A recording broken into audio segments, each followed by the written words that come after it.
Hi everybody, what's going on? It is Tuesday, March 17th of 2020. My name is Gutierrez. I am the host of Total Fight Challenge and the commentator for Total Fight. Strike that, reverse it. I'm the commentator for Total Fight Challenge and the host of Total Fight Mike. Thank you guys so much for joining me. The last time we talked, it's been 2 weeks since you guys last saw me. The last time we actually spoke, there was a UFC pay-per-view, and it was Adesanya versus Yoel Romero, and the co-main event was Weili Zhang versus Joanna Jędrzejczyk. Now those topics have been done to death. The Joanna Jędrzejczyk-Weili Zhang fight was a phenomenal war. It was exciting. It was a Rocky movie. Both girls were beating each other up from pillar to post. A lot of people felt like Joanna won, but ultimately Zhang Weili got the nod.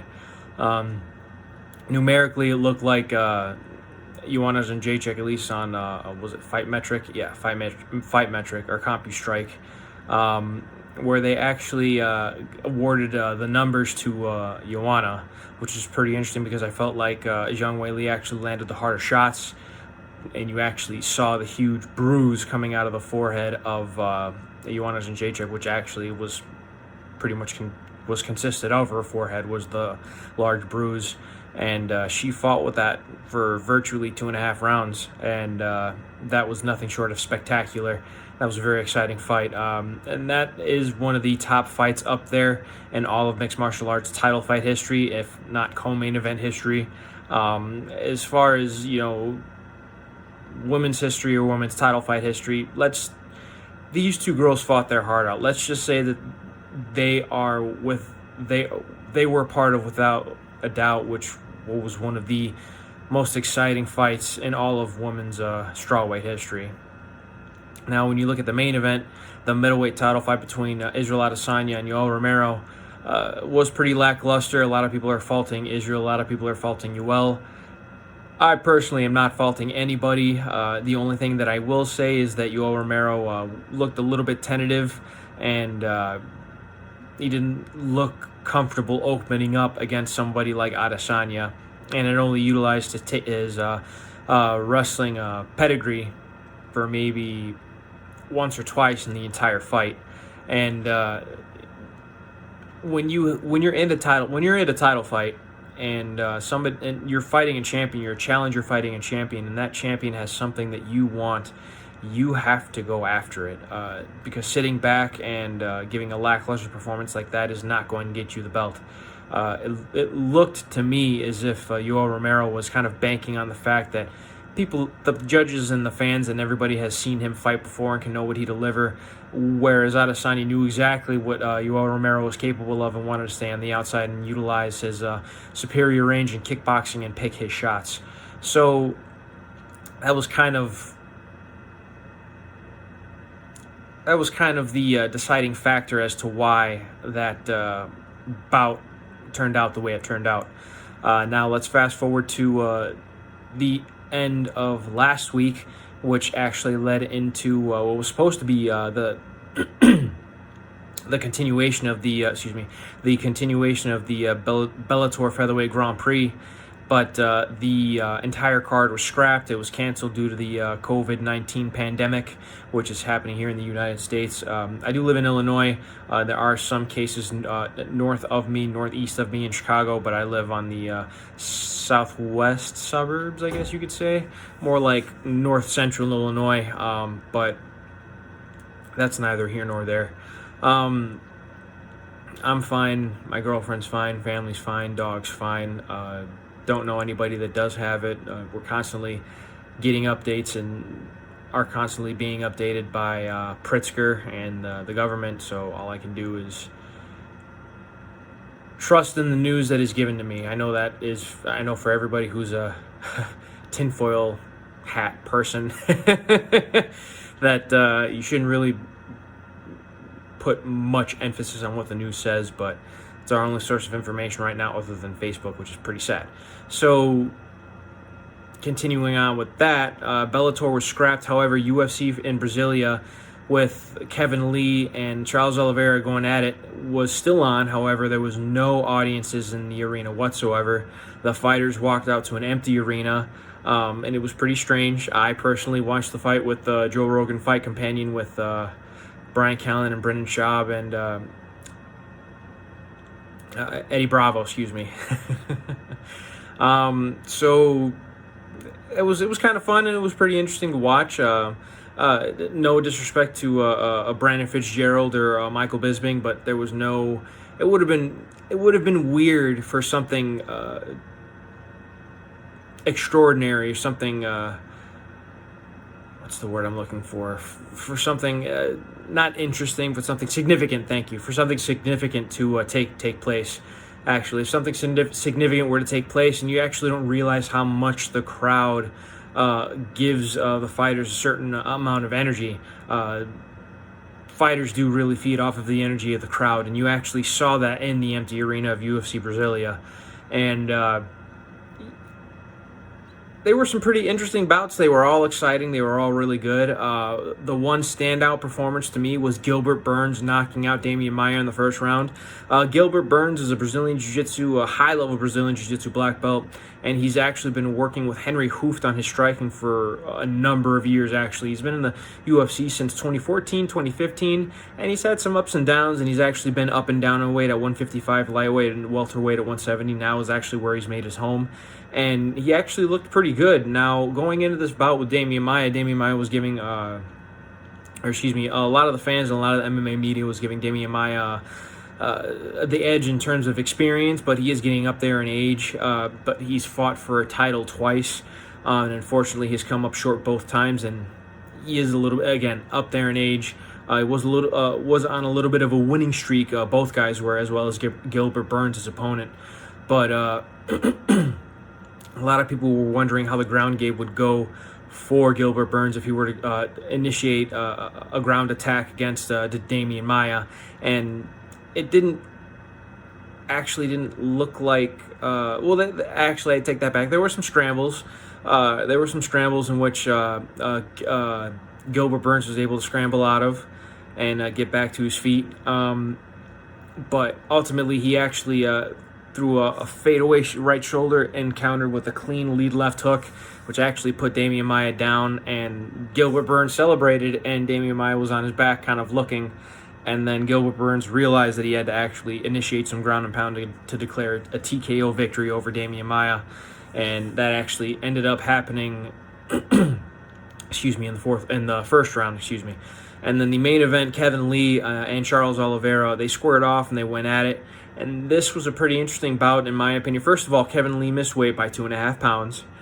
And amidst all the hoopla going on with the coronavirus and COVID-19 and with the global pandemic and everything going on, you can imagine how difficult it would be to make weight, travel, train. It seems pretty difficult. It seems like a pretty difficult task to ask of somebody who is putting their life on the line. But regardless, Charles Oliveira did not miss weight, and when both of these guys went at it, it actually looked as if Charles Oliveira had the edge in kickboxing and the striking, which is pretty interesting because Kevin Lee was coming off of a fresh knockout in his last lightweight outing, in which he landed a cross-lead head kick on Gregor Gillespie and flatlined him. Now, Charles Oliveira has been in the UFC for a very long time, has been featherweight and lightweight, and he's always had that, in the beginning of his UFC career at least, he always had that standard Muay Thai stance where he would keep his feet light and his hands kind of square like that.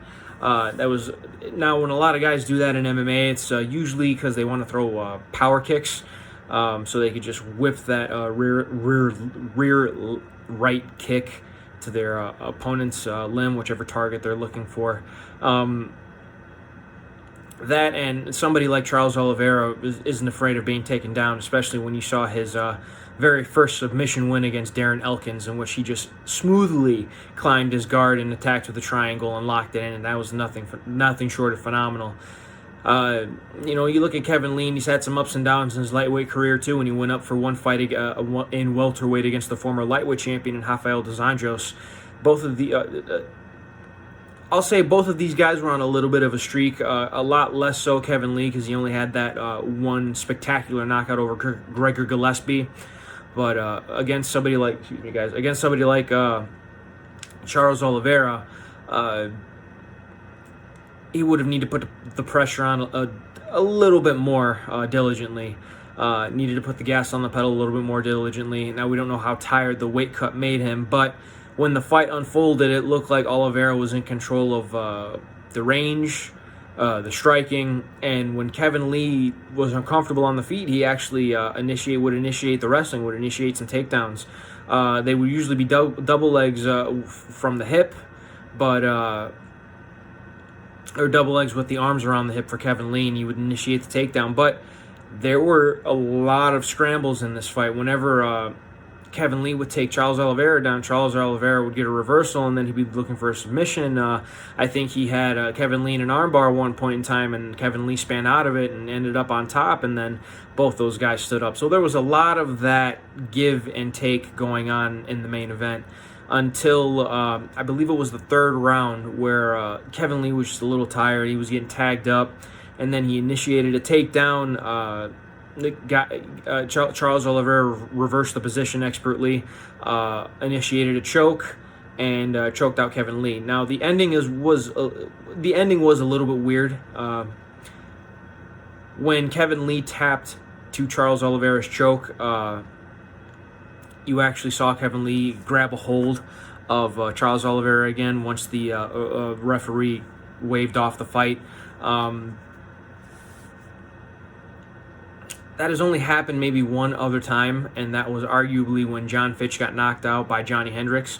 As soon as that left hand landed on John Fitch, Fitch was arguably trying to wrestle the referee that stopped the fight. So that was a little bit weird.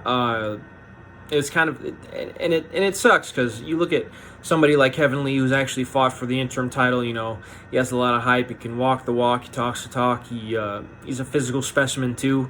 And you look at somebody like Charles Oliveira, who's been in the UFC for about 10 plus years now, and has been trying to make his own claim and whatever division he's been trying to fight at and trying to establish himself in. It looks like the lightweight division is his weight class. Now, in a post-fight interview, Kevin Lee said that he was going to be out for a couple of years.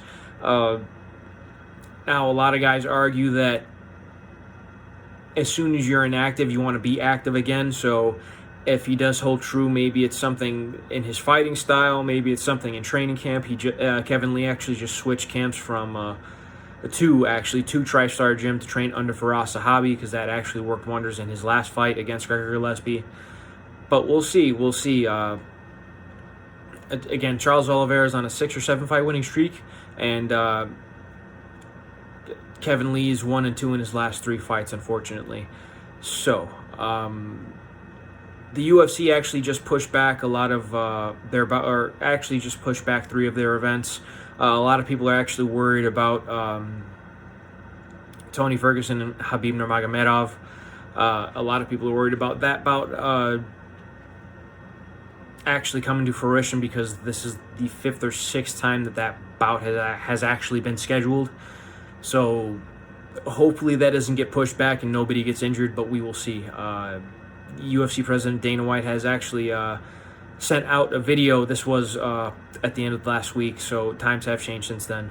But he actually did initiate news with saying that he was going to try and have all of the following UFC events at the UFC Apex Center in Las Vegas, Nevada, where they hold all of their Dana White Contender Series bouts.